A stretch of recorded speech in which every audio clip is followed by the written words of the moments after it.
Hello everybody, welcome back. My name is Winback, and on today's episode of Pokemon Unite, we're going to be playing a character that I have not played at all on this channel, as far as I remember. I could be wrong. But Gardevoir is an extremely late game mage type Pokemon, and it is going to be something that you'll have to be very safe to do. So let's talk about that. But it's a YouTube video. Feel free to like, comment, subscribe your heart out.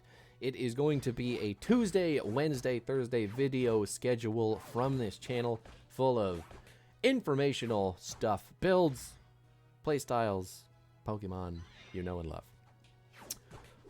But we're starting out with the Ralts. Unfortunately, I took Teleport first. I meant to take Confusion first, but I hit the wrong button. So that being said, when you pick Teleport, you are, according to the tooltip, you're actually getting a permanent increase in auto damage. So eventually you will get that no matter what you pick on the first go round. But yeah, that does happen apparently.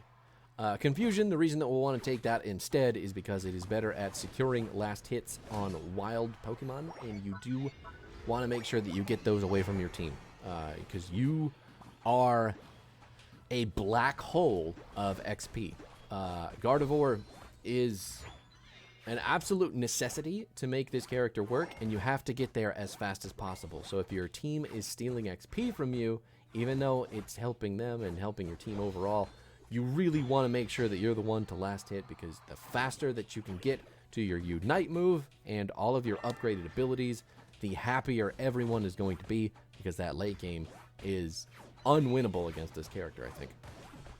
Oh my god. Alright, well, it's 3 people versus 2, and our Wiggly, well, we got the revenge knockout for our Wiggly, so against the other Wiggly. Hopefully, Charmeleon is going to take down Wartortle in the bush.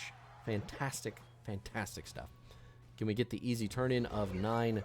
Perfect. Gonna get the easy XP from the turn-in as well. Anything that you can do to get XP with Ralts and Kirlia is going to be super helpful for Gardevoir, I promise you. Gardevoir is the only thing that you want when you play this. So, get used to it. All the moves before then suck, but then when you upgrade, or when you evolve for the final time, you will become the unholy nightmare that everyone fears. But anyway, our abilities that we're taking as Gardevoir, we're going to be picking up Psyshock, and we are going to be picking up Moonblast. Both of them really, really disgustingly strong. And then our build is going to be Wise Glasses, Energy Amplifier, and then Buddy Barrier. Buddy Barrier for the increased health, obviously super important there, because Gardevoir is squishy. But Wise Glasses should be a no-brainer. You want lots and lots and lots of special attack. And being that Gardevoir is a special attacker, a mage, if you will, you want to be using those abilities to maximum effectiveness. And then the one that you might be a little bit like, what about, is the Energy Amplifier. So, Gardevoir does make use of their Unite move absolutely harder than everybody else in the game. I cannot believe that evolution saved Greninja. Well, for a little bit longer than normal. But Gardevoir's ultimate is a massive stun and damage, just nuke. And it's almost the entire size of the Zapdos pit. So, that being said, Gardevoir can literally win games just by placing an ultimate in the pit, taking the Zapdos, and forcing the entire enemy team to stop doing everything. It is crazy how good the ability is. And when you have Energy Amplifier, anytime that you use your Unite move, you start dealing 21% more damage with it. So, when Gardevoir uses the ultimate, it's immediately going to be doing 21% more damage, coupled with Psyshock and Moonblast doing ridiculous amounts of damage from range as well. This character is it's basically an artillery cannon.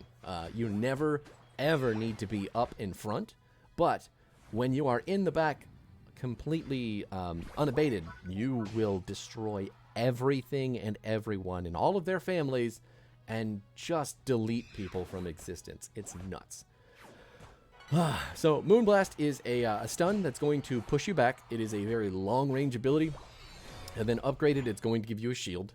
And then Psyshock is another fairly long-range ability, but it continues for 3 blasts. And when upgraded, if you hit all 3, the final blast is going to do more damage than the second. The second's going to do more damage than the first. So as long as you're hitting people with them, it's going to do increasing amounts of damage.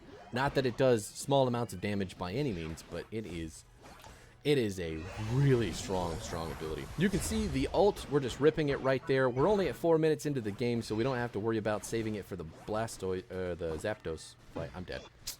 Blastoise spinning to winning. And looks like Charizard felt like they needed to do the Dreadnought all by themselves, get it stolen, and then watch the rest of us die. So that's great. It's a solid decision making from the Pokemon Unite players. If you've never played a MOBA before, man, just like, I can understand why you'd have trouble making those calls, but if you're the one doing that objective all by yourself, just look at the minimap. Like, the L button will pan the camera. You hold down the L1 and move your camera around. You can see how good or bad your teammates are doing, and you can decide whether or not maybe you should stop doing the Dreadnought. So, just a tidbit, you know? It's fine. I did use my ultimate kind of early on, even though we got some... even though we got some stuff out of it, it probably would have been better served on the Dreadnought. But what are you gonna do? You know, we got the Rotom at the top side. And Blastoise obviously just plugging away. I'm just picking up the Audino XP over here.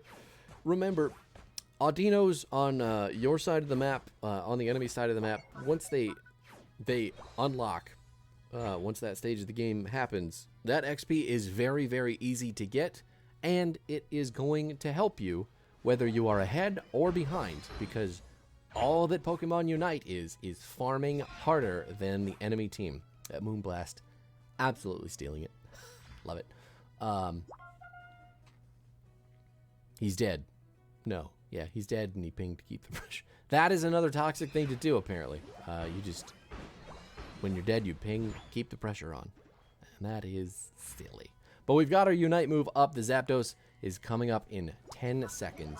And the enemy team is just running it down on the top side of the map for some reason, getting themselves actually wrecked. It's pretty sassy. That's a pretty sassy move. I don't know why they would want to do that. We've got tons and tons and tons of damage, too. So we can do all sorts of securing.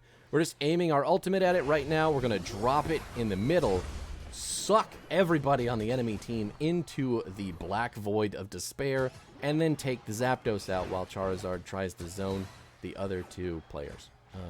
I don't think he needed to do that, but they were pretty interested in that Charizard butt, if you know what I'm talking about.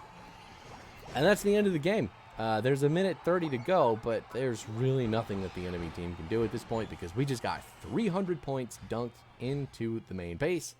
Zapdos is down. We're not even level 15 yet, but we might as well be. We're just going to continue bullying them at this point. Down goes Greninja. Weeb Trash 87 on his Crustle. Probably not having a good time either. See, this is the part of the game where it's just kind of like, we know you guys should surrender. And we know that there should be a point cap to close this game out before the 10-minute mark. But I guess 10 minutes is it's too short for some people. I mean, it's too short for some people. Who knows? Yeah, there's another Moonblast. The other thing I may have forgotten to mention about Psyshock is that you decide where those follow-up blasts go. So when you cast the first one, you continue moving, and that is going to dictate where the rest of them go, which is pretty cool.